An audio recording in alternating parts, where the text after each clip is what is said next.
Love ಜಿಹಾದ್ ಅನ್ನೋ ಅಂಥದ್ದು ಸೇರಿಸಿ ಹಲವಾರು ಜಿಹಾದ್ಗಳು, ಲ್ಯಾಂಡ್ ಜಿಹಾದ್ ಇರ್ಬೋದು, ಫೈನಾನ್ಸ್ ಜಿಹಾದ್ ಇರ್ಬೋದು, ಜಿಮ್ ಜಿಹಾದ್ ಇರ್ಬೋದು, ಪಾರ್ಲರ್ ಜಿಹಾದ್ ಇರ್ಬೋದು. ಇತ್ತೀಚೆಗೆ ಮಹಾರಾಷ್ಟ್ರದ ನಾಸಿಕ್ನಲ್ಲಿ ಕಾರ್ಪೊರೇಟ್ ಜಿಹಾದ್ ಅನ್ನುವಂಥದ್ದು ಬಹಿರಂಗ ಆಗಿದೆ. ಇದು ಬಹಳ ದೊಡ್ಡ ಪ್ರಮಾಣದಲ್ಲಿ ಒಂದು ವಿಷಕಾರಿ ವೈರಸ್ ಇದು.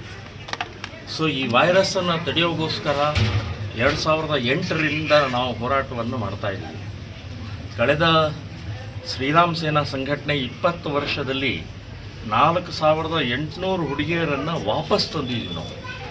ಬುರ್ಕ ಹಾಕ್ಕೊಂಡು ಗೋಮಾಂಸ ತಿಂದು ಅವ್ರ ಮಸೀದಿ, ಮದರ್ಸಾ, ಮುಲ್ಲಾಗಳ ಕಡೆ ಇದ್ದಂಥವ್ರನ್ನೆಲ್ಲ ನಾವು ಹೋರಾಟ ಮಾಡಿ ವಾಪಸ್ ತಂದಿದ್ದೀವಿ. ಸೊ ಈ ರೀತಿ ನಿರಂತರವಾದಂಥ ನಮ್ಮ ಹಿಂದೂ ಹುಡುಗಿಯರನ್ನು ಫುಸಲಾಯಿಸಿ ಇವತ್ತು ಬುರ್ಕ ಹಾಕಿಸ್ತಾ ಇರುವಂಥದ್ದು, ಗೋಮಾಂಸ ತಿನ್ನಿಸ್ತಾ ಇರೋದು ಅತ್ಯಂತ ಖಂಡನೀಯವಾದ ಹೇಸಿಗೆ ಬರ್ತಾ ಇದೆ ಇವರ ಕೃತ್ಯ. ಇಲ್ಲಿವರೆಗೆ ಶಾಂತಿ ಅಂತ ಹೇಳಿದಂಥ ಇಸ್ಲಾಮಿಕ್ ಧರ್ಮ ಇವತ್ತು ಯಾವ ಸ್ಥಿತಿಗೆ ಬಂದಿದೆ? ಸೊ ಯಾವ ವರ್ತನೆ ಮಾಡ್ತಾ ಇದೆ? ಕೊಲೆ, ಅತ್ಯಾಚಾರ, ಅಪಹರಣಗಳು ನಿರಂತರವಾಗಿ ನಡೀತಾ ಇದೆ. ಸೊ ನಾವು ಶ್ರೀರಾಮ್ ಸೇನೆ ಸಂಘಟನೆಯಿಂದ ಒಂದು ಹೆಲ್ಪ್ಲೈನ್ ಡಿಕ್ಲೇರ್ ಮಾಡಿದ್ವಿ. 2 ವರ್ಷ ಆಯಿತು. ಆ ಹೆಲ್ಪ್ಲೈನ್ಗೆ 8,000 ಕಾಲ್ಗಳು ಬಂದಿದೆ. ನೀವು ಕಲ್ಪನೆ ಮಾಡ್ಕೊಳ್ಳಿ. ಐಸಿಎಸ್ಇ ಬೋರ್ಡ್ ಎಕ್ಸಾಮ್ನಲ್ಲಿ ಡಿಸ್ಟಿಂಕ್ಷನ್ ಫಸ್ಟ್ ಕ್ಲಾಸ್ನಲ್ಲಿ ವಿದ್ಯಾರ್ಥಿಗಳು ಪಾಸ್ ಆಗಿ 100% ರಿಸಲ್ಟ್ ಪಡೆದು ಜಿಲ್ಲೆಯ ಟಾಪ್ ಸ್ಕೂಲ್ ಪಟ್ಟಿಯಲ್ಲಿರುವ ಕೋಲಾರದ ಟಮಕ ಬಳಿ ಇರುವ ಸರ್ ಎಂ ವಿಶ್ವೇಶ್ವರಯ್ಯ ಇಂಟರ್ನ್ಯಾಷನಲ್ ಸ್ಕೂಲ್ನಲ್ಲಿ 2026-27ನೇ ಸಾಲಿನ ನರ್ಸರಿಯಿಂದ 10ನೇ ತರಗತಿಯವರೆಗೆ ದಾಖಲಾತಿಗಳು ಪ್ರಾರಂಭವಾಗಿದೆ. ಹೈಟೆಕ್ ಸ್ಕೂಲ್ ಬಿಲ್ಡಿಂಗ್, ಆಟದ ಮೈದಾನ, ನುರಿತ ಶಿಕ್ಷಕರ ಜೊತೆಗೆ ಸುರಕ್ಷಿತ ಬಸ್ ವ್ಯವಸ್ಥೆ ಕಲ್ಪಿಸಲಾಗಿದೆ. ಶಿಕ್ಷಣದ ಜೊತೆಗೆ ಸ್ಪೋರ್ಟ್ಸ್ನಲ್ಲಿ ಉತ್ತಮ ತರಬೇತಿ ನೀಡಿ ರಾಜ್ಯ ಹಾಗೂ ರಾಷ್ಟ್ರ ಮಟ್ಟದಲ್ಲಿ ಕ್ರಿಕೆಟ್ ಹಾಗೂ ಖೋ-ಖೋ ಕ್ರೀಡೆಯಲ್ಲಿ ಹಲವು ವಿದ್ಯಾರ್ಥಿಗಳು ಭಾಗವಹಿಸಿ ಅನೇಕ ಪ್ರಶಸ್ತಿ ಪಡೆದಿದ್ದಾರೆ.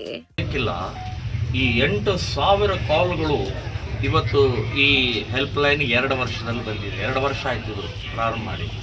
ಸುಮಾರು 70 to 80% ಪರಿಹಾರವನ್ನು ಮಾಡಿದ್ದೀವಿ ನಾವು.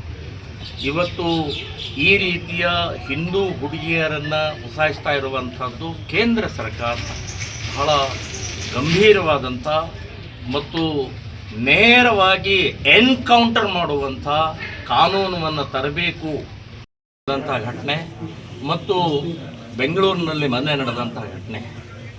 ಜನವಾರವನ್ನು CET ಎಕ್ಸಾಮ್ನಲ್ಲಿ ಜನವಾರ ತೆಗೆದು ಒಳಗಡೆ ಪ್ರವೇಶ ಮಾಡಬೇಕು ಅನ್ನುವಂಥ ವಿದ್ಯಾರ್ಥಿಗಳಿಗೆ ಮಾನಸಿಕ ಹಿಂಸೆ ಕೊಡ್ತಾ ಇರುವಂಥ ಕಾಂಗ್ರೆಸ್ ಸರ್ಕಾರಕ್ಕೆ ಧಿಕ್ಕಾರ ಹೇಳ್ತಾ ಇದ್ದೀನಿ.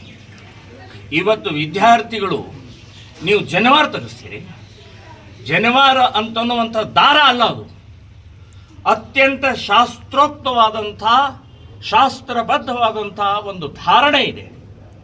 ಸೊ ಆ ಜನೆವಾರ, ಉಡುದಾರ ಅಥವಾ ಶಿವದಾರ ಅಂತನ್ನುವಂಥದ್ದು ಶೋ ಅಲ್ಲ, ಅದು ಧಾರ್ಮಿಕ ಆಚರಣೆಯ ಮೂಲಕ ಧಾರಣೆ ಮಾಡಿದಂಥ ಅದನ್ನು ಇವತ್ತು ಸರ್ಕಾರ ಯಾವ ಆಧಾರದ ಮೇಲೆ ನೀವು ತೆಗಿತಾ ಇದ್ರಿ? ಏನಾಗಿದೆ ನಿಮಗೆ?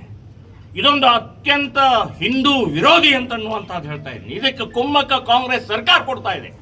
ಮೇಲಿಂದ ಮೇಲೆ ಯಾಕೆ ಘಟನೆ ಆಗ್ತಾ ಇದೆ? ಸೊ ಬರೇ ಸಸ್ಪೆಂಡ್ ಮಾಡಿದರೆ ಆಗುವುದಿಲ್ಲ. ನಾ ಹೇಳೋದು ಆ ಕಾಲೇಜುಗಳು ಸೀಸ್ ಆಗಬೇಕು. ಇದರ ಹಿಂದೆ ಯಾವ ಶಕ್ತಿ ಕೆಲಸ ಮಾಡ್ತಾ ಇದೆ? ನಾಸ್ತಿಕವಾದ ಕೆಲಸ ಮಾಡ್ತಾ ಇದೆ, ಕಮ್ಯುನಿಸ್ಟ್ ಕೆಲಸ ಮಾಡ್ತಾ ಇದ್ದಾರೆ. ಸೊ ಇವರಿಗೆ ಸರಿಯಾದ ದಂಡವನ್ನು ಕೊಟ್ಟು ಈ ರೀತಿಯ ವಿದ್ಯಾರ್ಥಿಗಳ ಮಾನಸಿಕತೆಯನ್ನು, ಹಿಂದೂ ವಿರೋಧಿ ನೀತಿಯನ್ನು ನಾನು ವಿರೋಧ ಮಾಡ್ತೀನಿ. ಭವ ಅಂತ ಹೇಳ್ತೀವಿ ನಾವು. ಪ್ರತಿಯೊಂದು ಸ್ತ್ರೀ ನಮ್ಮ ತಾಯಿಯ ಸಮಾನ, ದೇವರ ಸಮಾನ ಅಂತನ್ನುವಂಥ ಇದರಲ್ಲಿ ಆಗ್ತಾ ಇರುವಂಥದ್ದು ಬಹಳ ದುರ್ದೈವದ ಸಂಗತಿ ಅನ್ನುವಂಥದ್ದು ಹೇಳ್ತಾ ಇದ್ದೀನಿ. ಪಾಲಕರು, ಶಿಕ್ಷಕರು ಮತ್ತು ಸಮಾಜದಲ್ಲಿ ಇರುವಂತಹ ಪ್ರತಿಷ್ಠಿತರು ಈ ಸಂಬಂಧಪಟ್ಟಾಗ ಬಹಳ ಜಾಗೃತವಾಗಿರಬೇಕು. ನಮ್ಮ ಮಗಳು, ನಮ್ಮ ಪಕ್ಕದ ಮನೆ, ನಮ್ಮ ಎದುರುಗಡೆ ಮನೆ, ಆ ಓಣಿ, ಆ ಹಳ್ಳಿ, ಯಾವುದೇ ಜಾತಿದು ಯಾವುದೇ ಸ್ಥಳದ ಇದ್ದರೂ ಕೂಡ ಇಮ್ಮಿಡಿಯೇಟ್ ಶ್ರೀರಾಮ ಸೇನೆ ಮತ್ತು ಎಲ್ಲ ಹಿಂದೂ ಸಂಘಟನೆಗಳ ಪ್ರಮುಖರಿಗೆ ಸಂಪರ್ಕ ಮಾಡಿದರೆ ಗದ್ದಲ, ಗೊಂದಲ, ಕಂಪ್ಲೇಂಟು ಯಾವುದೇ ರೀತಿ ಇಲ್ಲದೆ ನಿಮ್ಮ ಮಗಳನ್ನು ನಿಮ್ಮ ಮನೆಗೆ ಸ್ಥಾಪಿಸುವಂಥ ಜವಾಬ್ದಾರಿ ನಮ್ಮದು ಅಂತನ್ನುವಂಥದ್ದು ಈ ಸಂದರ್ಭದಲ್ಲಿ. ಇನ್ನೊಂದು 16 ವರ್ಷದಿಂದ ಪೂಜೆ ಮಾಡ್ತಾ ಇರುವಂತಹ ಗೋಮಾತಾ, ಇವತ್ತಿಗೂ ಗೋಮಾತೆಯ ರಕ್ತ ನೆಲದ ಮೇಲೆ ಹರಿದಾಡೋದನ್ನು ನಾವು ನಿಲ್ಲಿಸೋಕ್ಕಾಗ್ತಾ ಇಲ್ಲ. ಅದಕ್ಕೆ ಕೇಂದ್ರ ಸರ್ಕಾರಕ್ಕೆ ಒಂದು ಗಡುವು ಕೊಟ್ಟು ಒಂದು 4 ಬೇಡಿಕೆಗಳನ್ನಿಟ್ಟು ಇವತ್ತು ಬಹಳ ದೊಡ್ಡ ಪ್ರಮಾಣದಲ್ಲಿ ಹೋರಾಟ ಪ್ರಾರಂಭ ಆಗಿದೆ. ನಾಳೆ ಗೋ ಅಭಿಯಾನದ ಮೊದಲನೇ ಹಂತದಲ್ಲಿ ಇದು ಪ್ರಾರಂಭ ಆಗುತ್ತೆ. ತಹಸೀಲ್ದಾರಿಗೆ, ಇಡೀ ದೇಶದಲ್ಲಿರುವಂಥ ಎಲ್ಲ ತಹಸೀಲ್ದಾರಿಗೆ ಮನವಿ ಕೊಡೋದು, 2 ತಿಂಗಳ ಗಡುವು ಕೊಡೋದು ಮತ್ತು ಜಿಲ್ಲಾಧಿಕಾರಿಗಳೇ ಆಮೇಲೆ ದೆಹಲಿಗೆ 1,00,000 ಜನ ಸಾಧು ಸಂತರ ಅಮರಣ ಉಪವಾಸ ಕೂತ್ಕೊಳ್ಳೋದಂತ ಹೇಳಿ ನಿರ್ಧಾರವನ್ನು ಮಾಡಿದ್ದಾರೆ. ಸೊ ಕೇಂದ್ರ ಸರ್ಕಾರಕ್ಕೆ 4 ಬೇಡಿಕೆಗಳನ್ನು, ಒಂದು, ಗೋಮಾತಾ ರಾಷ್ಟ್ರೀಯ ಪ್ರಾಣಿಯಾಗಿ ಘೋಷಣೆ ಮಾಡಬೇಕು, ಗೋಮಾಂಸ ರಫ್ತಾಗೋದನ್ನು ರದ್ದು ಮಾಡಬೇಕು, ಗೋ ಹತ್ಯೆ ನಿಷೇಧ ಕಾನೂನು ಕೇಂದ್ರದಿಂದನೇ ಮಾಡಬೇಕು, ಮತ್ತು 4ನೇದು ಗೋಮಾಳಗಳನ್ನು ಅತಿಕ್ರಮಣ ಆದಂಥ ಗೋಮಾಳಗಳನ್ನು ತೆರವುಗೊಳಿಸಿ ಗೋವಿಗೋಸ್ಕರ ಉಳಿಸಬೇಕು ಅನ್ನುವಂಥ 4 ಬೇಡಿಕೆಯೊಂದಿಗೆ ಏನು ಮಾಡಿದೆ.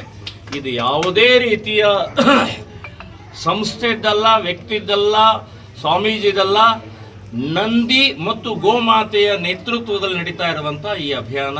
ಸೊ ಎಲ್ಲ ಹಿಂದೂಗಳು, ಎಲ್ಲ ಗೋಭಕ್ತರು ಭಾಗವಹಿಸಬೇಕು ಅಂತನ್ನುವಂಥದ್ದು ಈ ಸಂದರ್ಭದಲ್ಲಿ. ಕೊನೆಯದಾಗಿ